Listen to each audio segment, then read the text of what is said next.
Okay, so now we're going to get into walking, just to look at that a little bit, again, because it's the walking and the standing that can play a big role in work-related injuries and pain.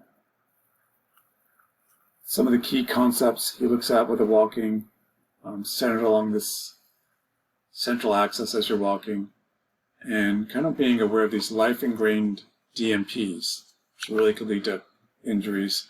So a little bit of that with each other when you're watching each other walk in the lab. Some of you, nothing serious, but some of you had your foot turned inward or outward, maybe lack of hip rotation or arm swing, and some of that could have been from injuries that you had early on in your life, or just kind of the way you walked. These things can just kind of linger over time, and they're not a problem, they're not a problem, but they can lead to problems down the road if it's kind of subtle imbalances.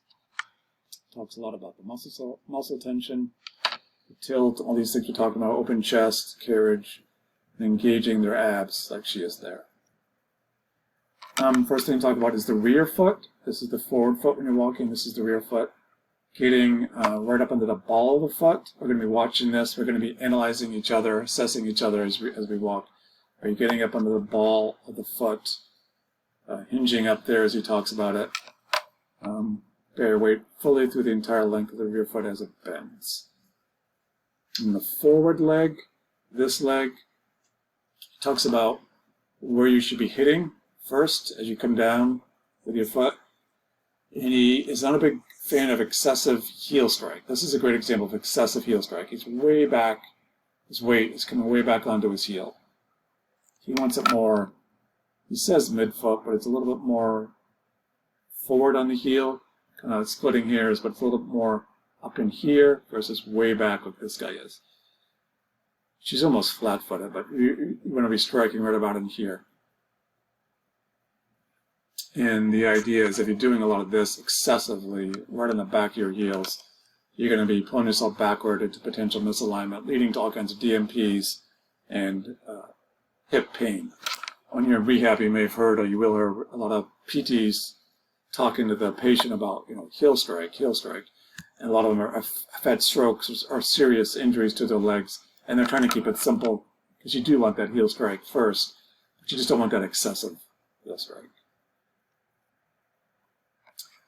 Nice side-to-side sway as you're walking, relaxing certain muscles, engaging others, feeding the leg bones, holding you up, feeling less pressure on the inside of your feet.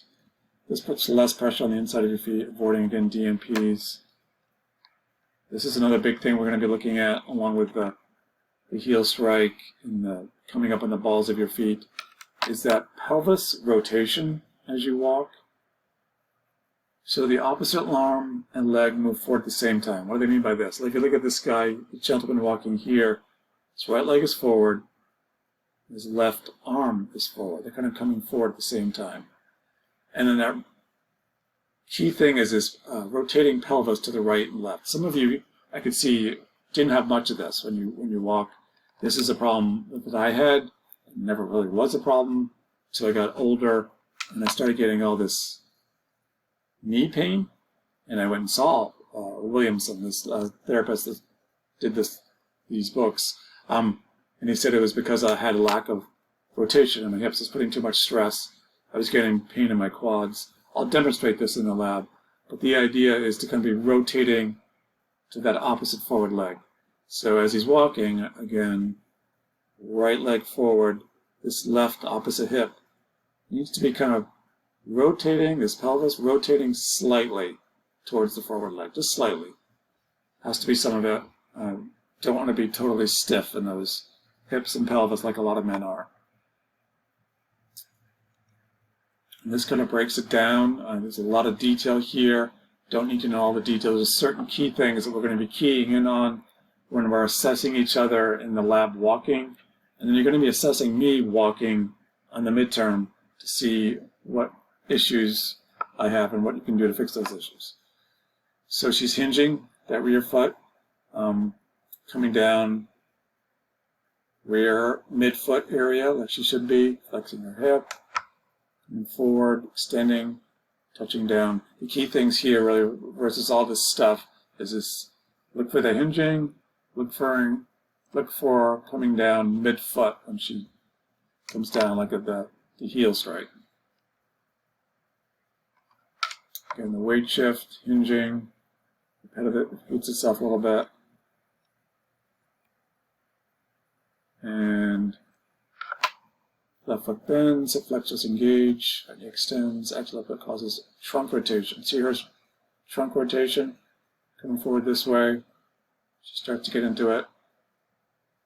It's not too visible here, but this hip is kind of coming forward, opposite the forward leg. This is hard to kind of talk about and visualize until we do it in the lab, and you'll really start to get it. General principles: that hinging, relaxing your foot, keeping everything bearing mid-foot, weight bearing, and then that arm swing and hip rotation to the opposite side forward leg. Again, don't get too stressed over this. It's hard to kind of get, through this. Just talking about it with images. We'll do it in the lab, and you will get it. It's very doable. All right, so that's the end of that.